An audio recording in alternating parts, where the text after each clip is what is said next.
everyone, welcome back to my channel. Thanks as always for tuning in. Please remember to subscribe, hit the notification bell below, and follow me on my social media platforms. Yeah, I'm really in this whole pregnancy content. It is a really fleeting time, so I really want to just make the most of my pregnancy, talk about stuff as I'm pregnant.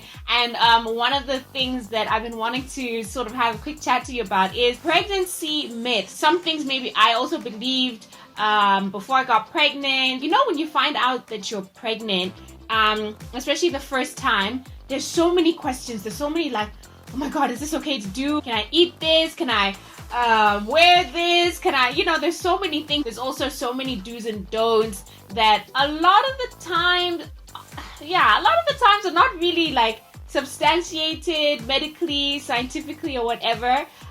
Look, I am not a doctor, obviously. I'm not a healthcare professional in any way. So these are myths that I've just asked my doctor about just to make sure, or, I've read, in from reputable places that no, it is absolutely fine for you to do this while you're pregnant. But obviously, because I'm not a professional medical expert or health expert or anything, always just make sure that you clear any doubts, any questions that you might have with your doctor, your healthcare provider, your doula, whoever you are, speaking to about your pregnancy. Okay. Yeah, it's a huge myth, and it's something that so many people still, I think, believe, is the whole saying of eating for two.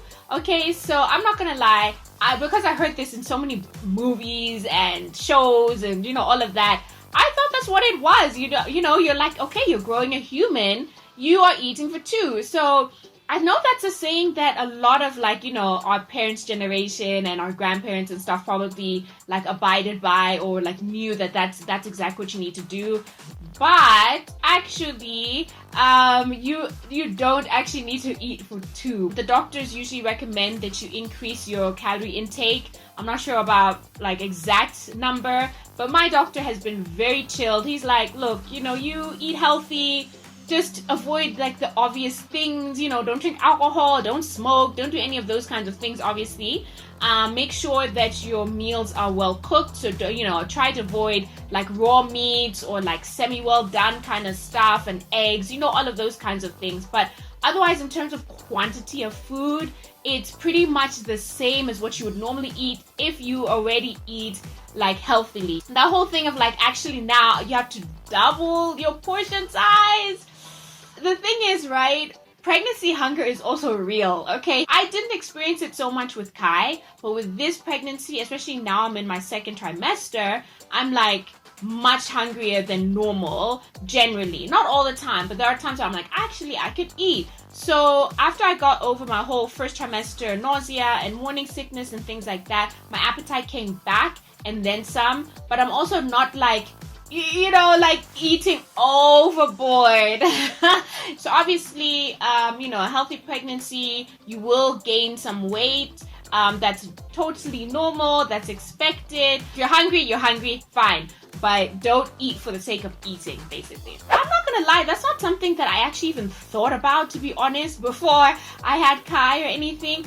But when I did have him, it was something that I was like, let me just clear this with the doctor just to make sure, or if it is okay, if there's certain types of sex that you should avoid, But, I've been given the all clear that sex during pregnancy is A-okay, it's safe, it's healthy. A lot of healthcare professionals actually recommend that you have sex because it's, good for you, and it boosts your, endorphins and makes you feel good. So anything that makes you feel good like that, is good for the baby. I've heard guys are particularly worried, oh my God, am I gonna hurt the baby? Is the baby gonna see my stuff? But I've been assured that it is perfectly fine, it's perfectly safe. If it doesn't feel comfortable, then obviously speak to your doctor. I know for some high-risk pregnancies, or like if there are complications in the pregnancy, then you are supposed to avoid sex, or you limit it, but again, just check with your doctor. But otherwise, if it's a healthy pregnancy, you're okay, you're feeling, into it, and he's feeling into it. I remember when I was pregnant with Kai, I mentioned, that I was going to the gym, sometimes to like my colleagues, or like to some of my family members, and people were like, oh my god, you're going to gym but you're pregnant, what are you gonna?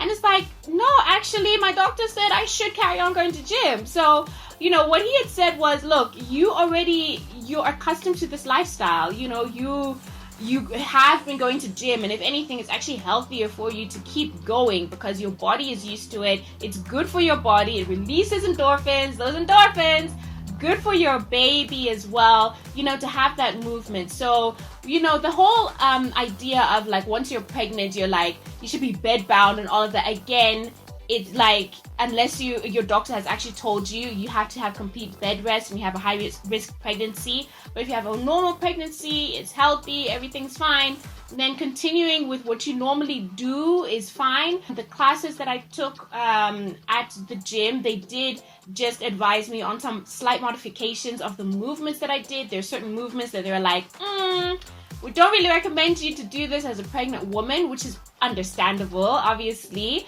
but otherwise perfectly fine, and actually even more so recommended that you do have some kind of exercise in your timetable, while you're pregnant.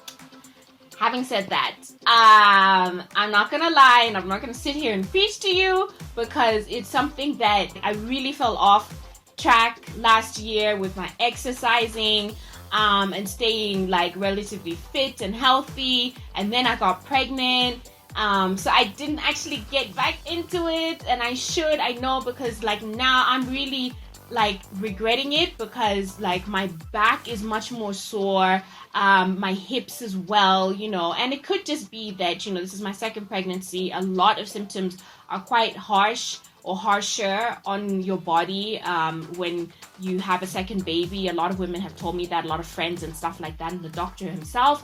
But I do suspect that if I had continued exercising, I would have like been able to deal with some of the aches and pains and stuff like that. What I'm not gonna do is like rush into like a really hectic exercise regime now, since I haven't had one. But what I'm hoping that I'm going to have the discipline to do, getting fresh air, all of that is always good, but just going for like moderate exercise, like walks and stuff like that, is a really good way of getting some of that, movement in my system. Okay, now this one is more like an old wives' tale, so I guess it is also a myth. And it's just so funny because I feel like people are still doing it now. The several that I always hear the most are, the position of your baby bump. So apparently, what I hear a lot is, if your baby bump is positioned quite low, like hanging quite low down, then you're having a boy. If it's like positioned a bit higher, like more like up here, then you're having a girl. And it was like, okay, I started off quite like normal or high, mid, and then as with every pregnancy, my bump dropped. The first half of my pregnancy, apparently I was having a girl, and then the second half of my pregnancy, people were like, oh my god, you're definitely having a boy. And it was always so funny because I knew, with Kai I knew, and with this one I already knew even before the doctor confirmed what we're having. So it's always really funny when I hear people's like, guesses, oh, you're having a girl because of this. And then the other thing as well is like the nose size or your overall face. I've been told that if your nose is bigger and if you get like a little bit puffy but you're still glowy, then you're having a boy. Sometimes pregnant women get like skin discolorations and stuff and acne, and so the theory behind that is your girl child is stealing your beauty. So that's why when you're carrying a girl, you look uglier. There's all sorts of other things, like if you're craving certain foods and you're having a boy, if you are avoiding other foods and you're having a girl, it's a whole thing. But what I do know is, according to the doctor, there's no way to actually know what you're having, except if they do, if they do tests, if they, see it in the ultrasound, they actually see your baby's, private parts, then you would know that whether you're having a girl or a boy. This one, for me, I totally believed, and I'm bringing this up because I'm like, I can attest that this is not true. And that is, after pregnancy, especially if you're breastfeeding, you will lose all of the weight. I didn't really gain that much weight, to be honest, when I had Kai. It wasn't a lot of weight. I think I gained about 8 or 10, up to 10 kilos. I can't remember. I thought that by breastfeeding, I was automatically going to shave all of that, weight off, because they said, breastfeeding, you burn a lot of calories and all of that. So I was actually one of those exceptions to the rule. I actually gained weight, okay? I gained weight when I was breastfeeding Kai. So I gained, I think, another, I don't even know. I can't remember. I'm not one of those people that, tracks exactly how many kilos I've gained or lost, but you could see in my photos, I could see in my clothes that fit me right after birth didn't fit me anymore, 4 months after I had Kai. So that, for me, I was just like, okay, yeah.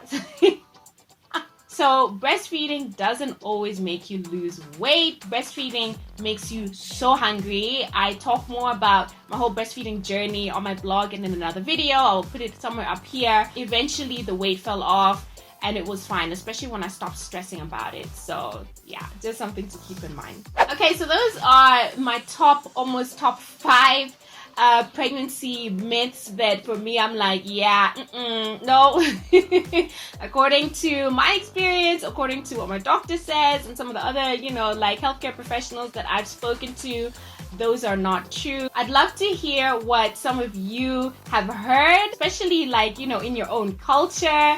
If there's certain things that, as a woman, you're not supposed to do, you're supposed to avoid, if it's foods, if it's dressing a certain way or whatever it is. Drop a comment below. I'd love to hear some of the things that are like, okay, yeah, people still tell you and you're like, okay, no, yeah, I've heard you, fine. Or maybe there's some that I already spoke about today that you're like, actually, I didn't know, that's not true.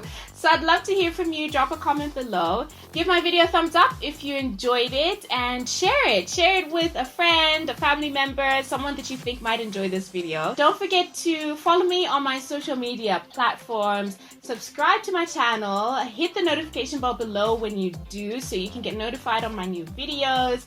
And watch some of my other videos while you're here. And I will see you in the next one. Bye!